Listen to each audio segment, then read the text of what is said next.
Listen, everything I know about football says the Vikings have to be worse next year. Have to be. They just have to be worse next year. They're Correct. completely over recorded their performance, if you will. They won more games than anything about their statistics suggests they should have. They were 8-1 at home.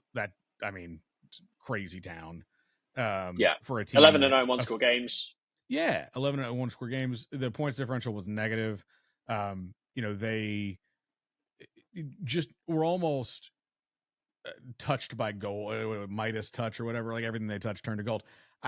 Everything in my heart says they have to be worse. I still look at this division and go, I don't know.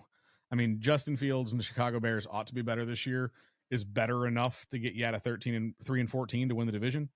I don't know. The Packers, listen, I understand everybody likes Jordan Love from his entire career of 17 dropbacks or whatever it is. They almost have to take a step backwards until they figure out what it is that they have there.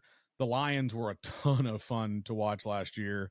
Did seem to be pulling it together on defense. Can we really expect the same kind of fireworks out of that offense?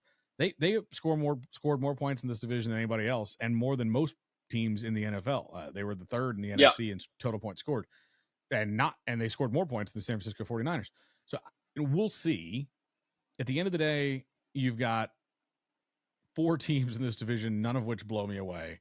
I like the story in Minnesota, and so I'm going to stick with them. I think they win the division. That is, I have no football support for that other than, yes, I expect them to regress, but not enough to lose the division. I think the Detroit Lions, the Green Bay Packers sit right in there around 500 like they did this year. Detroit could bump back a game or two to 7-10 or something. The Packers, same kind of range.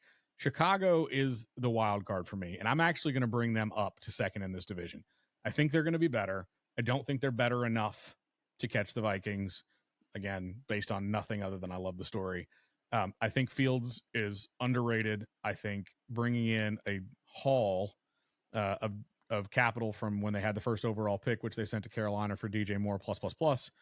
The team acquired assets in the offseason. I think they've got an opportunity to make a run for it. Whether or not Justin Fields is good enough to turn them into a playoff contender or not is to be determined. But so I've got the Minnesota Vikings, the Chicago Bears, and then middling performances by the Lions and Packers.